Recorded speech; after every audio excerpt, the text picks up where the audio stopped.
Happy Mother's Day to all the mothers. I love my mum. I know, like CJ already said, that Mother's Day can be complicated for some people because of their own relationship with their mum, but also because they may have had challenges with having children, and that's something they desire. So I don't have challenges with my mum, but Jess and I have had some challenges with pregnancies in the past. So I do empathise with you, and I hope that this morning is still life-giving and good for you, even though that can be potentially distressing. But the relationship I have with my mum is a wonderful relationship. My mother is a beautiful woman. Over the last few years, I've shared bits of her own testimony that she wrote down of what it was like for her, even sharing testimony of her giving birth and things like that. It was kind of some really cool stories. So I encourage you, if that is something you want to hear about my mum, go back to the other previous Mother's Day messages. I can point you to those because she's a wonderful woman. Today, I'm going to talk more about love because that's, for me, when I think of Mother's Day, I do feel and think of the love that my mum has had for me over my whole life, and now even for my own children as a grandmother. But also, when I think of Mother's Day, I think of Jess, and I think of the incredible blessing that she is as a mother to my children. And I'm just so glad to have her. So I want to talk about love today. Now, I'm going to talk about something that almost everyone who is in Christian circles would have heard of before, but I'm going to do it in kind of two parts because I want to talk about love languages, but I also want to talk about the challenges of love languages because it's not a kind of one, Band-Aid that fix all problems. If you can just figure out love languages, then all your relationships will work. It's not that simple. So I want to talk about it a little bit. But the lingo of love languages, since 1995, it kind of hit the church. It was kind of like Rick Warren's, the Purpose-Driven Church or Purpose-Driven Life type stuff. It was one of those books that all churches thought, oh, yes, we need to do a study on this. So if you've been in Christendom for any length of time, you would have heard of love languages or the 5 love languages from Gary Chapman's book. And the premise that he kind of established is that we each have a tank that needs to be filled with love. And as we do our daily lives, that tank gets emptied. And in order to fill that tank, we need to have love communicated to us in a way that we understand. So he identified 5 primary love languages, which are different ways we can hear or have love communicated to us. And his premise was some of those love languages are more effective at filling people's tanks, depending on that person's personality or their love language, than others. So, for instance, if your love language was primarily words of affirmation, that's one of his 5 identified love languages. If your love language is words of affirmation and your loved one always buys you gifts but never gives you words of affirmation, chances are your tank will stay empty. So they will do everything they can by buying you lots of impressive gifts, hoping and trying and desperately pleading to express their love to you, but you don't give a crap about gifts. You just want them to tell you that they're proud of you or that they admire you or that they something that you did that they felt really blessed by that. So they want words of affirmation, but you only communicate in gifts. So there's a mismatch. And so it's like 2 people. One of them can only understand English, but the other one's only speaking French. And they say lots of very beautiful things in French, very loving things in French. But if you don't understand French, it doesn't work. So that's the idea. There is a love tank. You got to get your tank filled, which as a simple idea is a fun idea. And we like simple ideas, which is why this got turned into not just one, but like 500 books. There is a love language for everything. There's a love language for children. If you look hard enough, I'm sure that there would be blogs and articles on love languages for your pets. To the point of absurdity, I would say. So I want to talk about this because it is fun. I have a survey that people can do to identify their primary love language. Depending on how much time we have and how keen people are, we can do the surveys, and then we can all have a little powwow where we talk about that, and it'll be great. But we'll see how we go. People might just want to eat the Mother's Day cookies that are definitely not being made right now in Children's Church. Okay, so we have 5 love languages, and like I said, huge oversimplification. Love is much, much more complex than that. It's like when people do a sermon on the Greek words for love and they give you 4 different Greek words and you're like, okay, but that doesn't express everything there is to say about it. but I will nonetheless fire through them. So the first one I already mentioned, that is words of affirmation.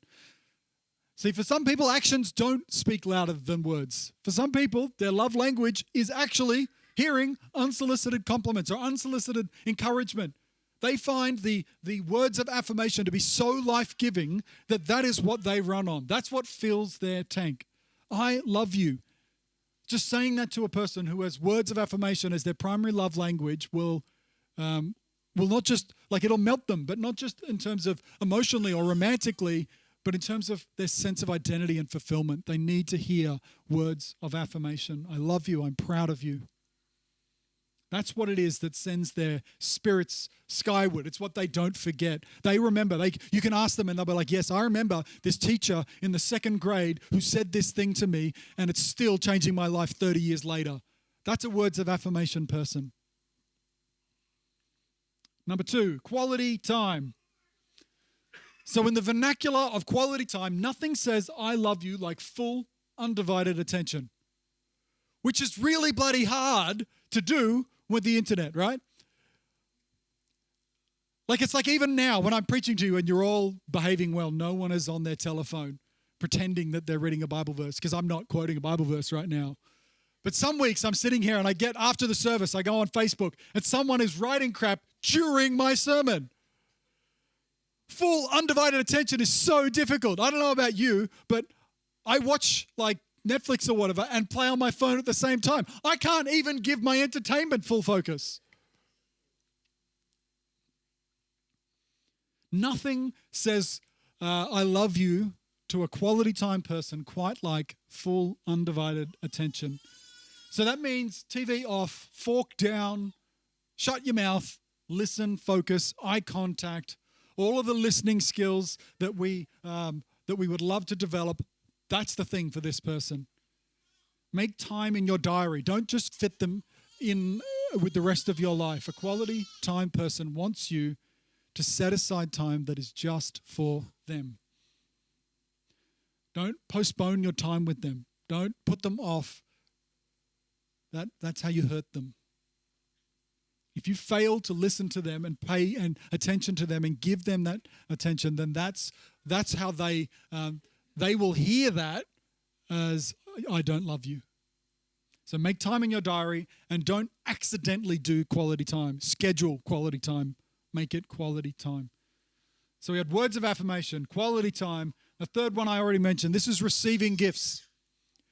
So don't mistake this love language for just materialism. That's not what this is about. Receiving gifts isn't like if you don't buy me a car every week, I won't feel loved. If you buy me a car, I will feel loved, though. Just to be clear.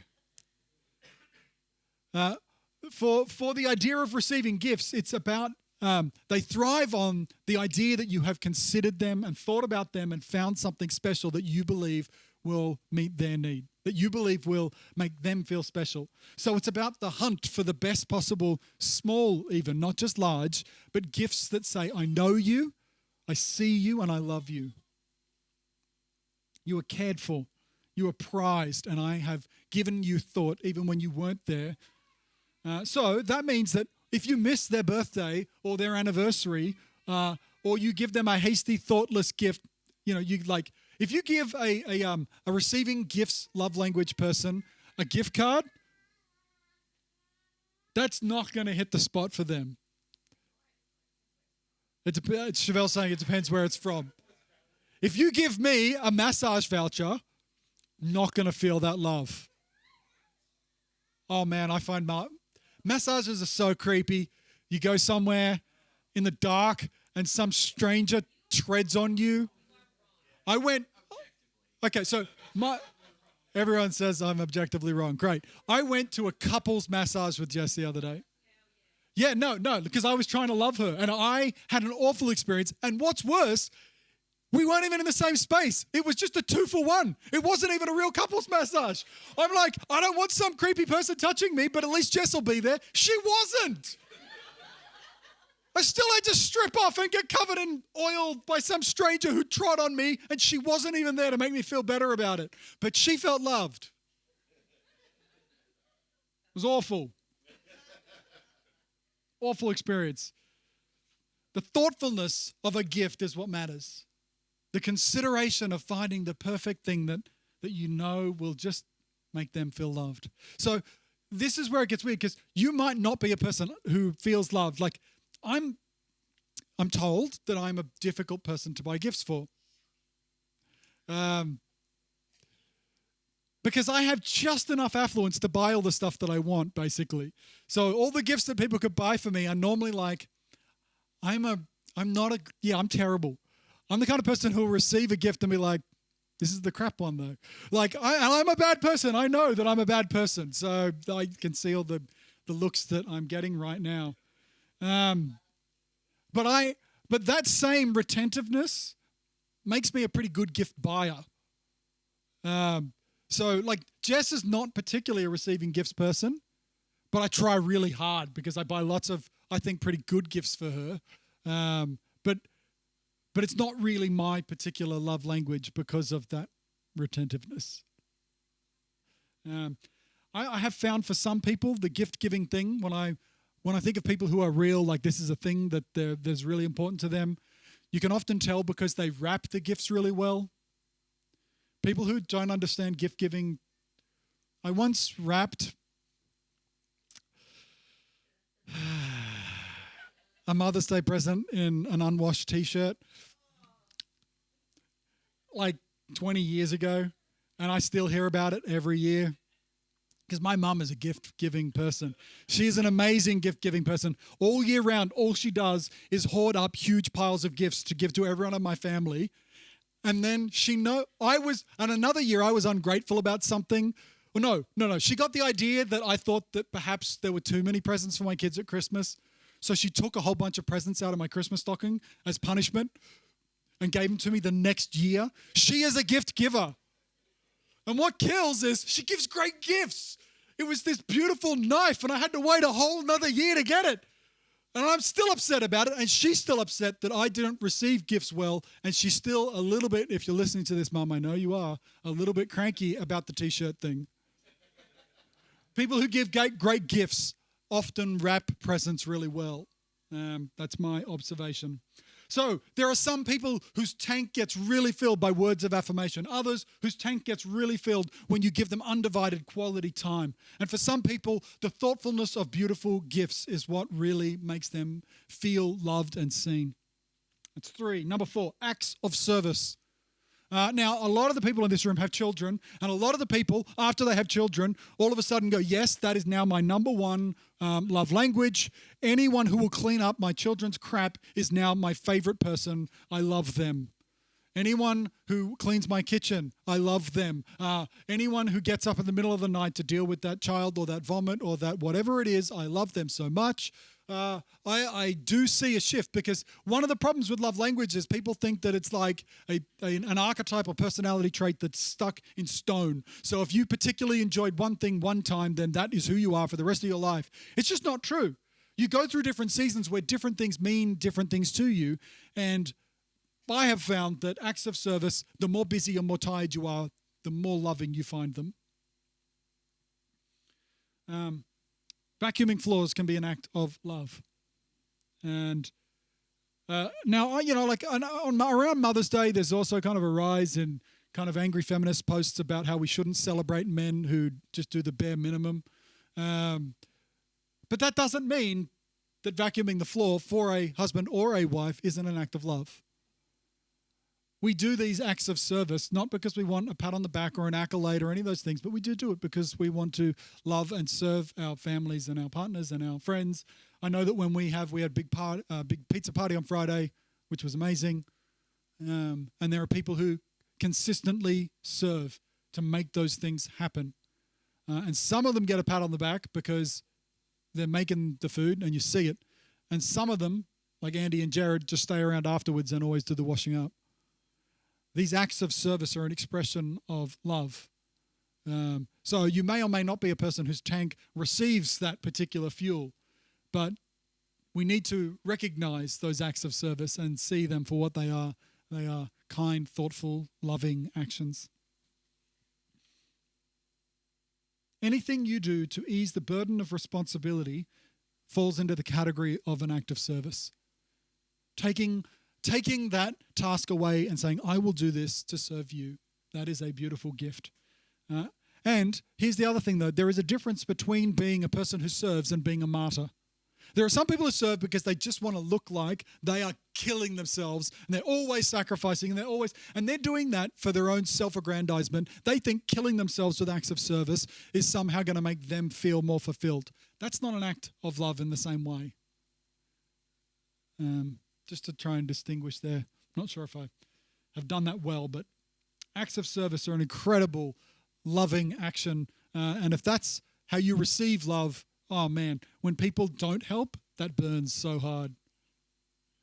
Like if acts of service is your major, that's how you feel love, and people abandon you, you feel really hurt. All right. Words of affirmation, quality time, receiving gifts, acts of service. Last one, physical touch. Now, this isn't just about sex, which you would know because there was probably, almost certainly, a long period in your life where that wasn't happening. There is a difference between physical intimacy and romantic intimacy. There is a big difference between sexual intimacy and physical intimacy and romantic intimacy. So when I talk about physical touch in terms of a love language, it's much more broad than any one of those things. A person whose primary love language is physical touch is often very touchy.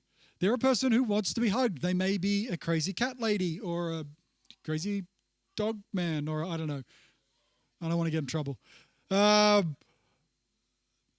they want that affection. They're a person who always sits next to you. They're a person who, when you walk past them, they're just desperate for you to just touch their shoulder or whatever it is. Like there are some people that are just touchy-feely, and there are some people that are prickly pears that I want you to go near them. Physical touch fills some people's tanks. It's the thoughtfulness to say, I know that you are there and I see you and I am making a bid for affection with you. Physical presence and accessibility. It's being there for a person and just saying, I know that you need me to be in your proximity. They're a person who, especially when they need comforting, they don't need you to say something to fix it. They just need you to hug them or whatever that is. Giving and allowing touch are really important. Now, it doesn't mean we don't have boundaries and that we don't. All that stuff is true. I'm going to talk about some of the challenges of this kind of way of seeing things. But especially with your children, you might not be a physical touch kind of person, but children are little love sponges, and they need all of these things.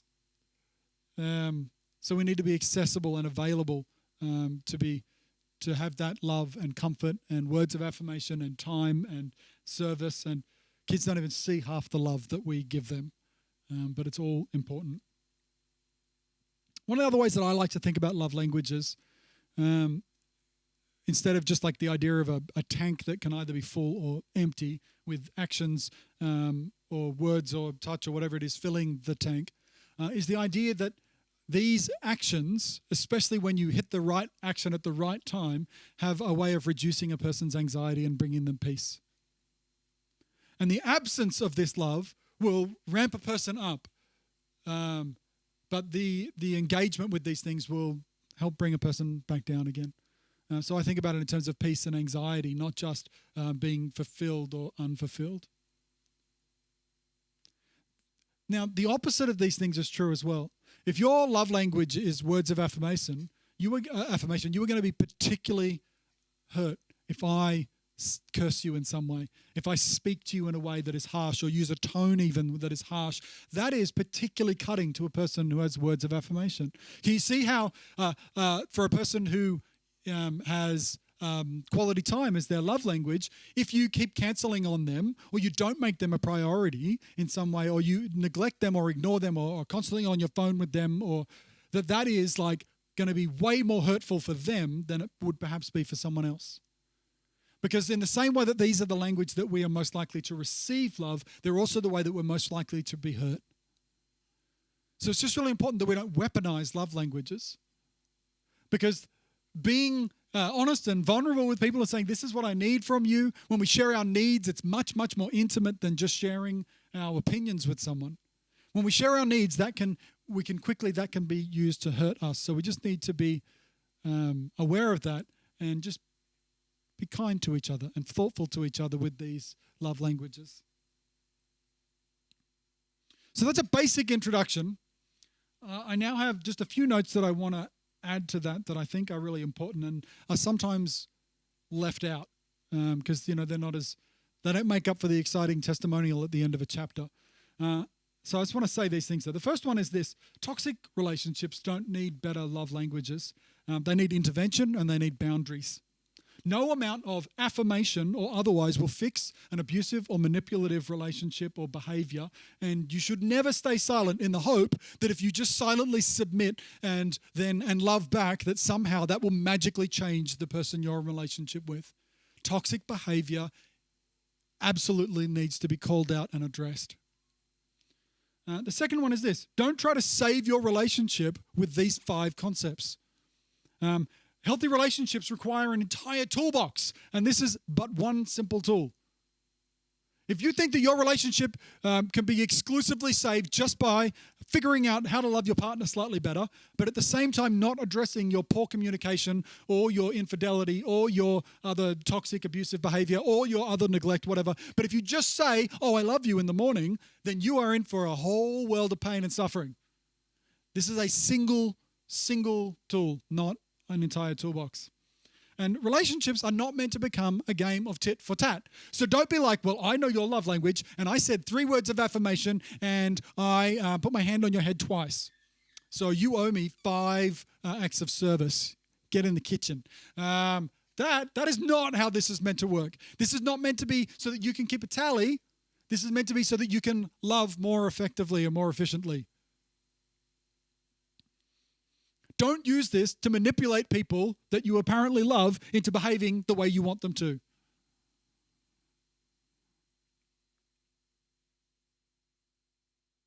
What do I say here? Don't get amateur advice for serious problems.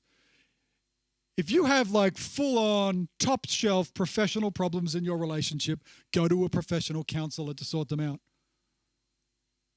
You don't need an exorcism or prayer counseling. You need to see a professional. I do like seriously low-level counseling, which is normally just stop being a jerk. And anything much beyond that, I encourage people to seek out professional help because I actually care about your relationships. So it's just really important that we don't use this as a way to try and band-aid big problems. All right, a couple more. Other people aren't the only ones that can fill our love tanks. One of the premises that I disagree with the Gary Chapman stuff is it kind of says I have an empty tank and I need everyone else to make me feel loved. That's not actually true. So fundamentally, I think that having a relationship with God builds your identity and knowing that you are a beloved child of God, made in his image, that you are wanted and needed, and all of those things comes fundamentally from my understanding of who I am in Christ. I think that that faith foundation, setting aside time for prayer and contemplation and connection with God, is so important to fill the tank. And it doesn't require anyone else to do it for you. The other thing is that you can fill your own damn tank. Get some self-love happening. Go and give yourself some quality time. Give yourself some gifts. Give yourself say some affirming things to yourself. Treat yourself. That's right. Parks and Recreation. Treat yourself. Give yourself some physical attention. Everyone who laughed quickly then, you're a terrible person. I'm clearly talking about a massage. Find a way.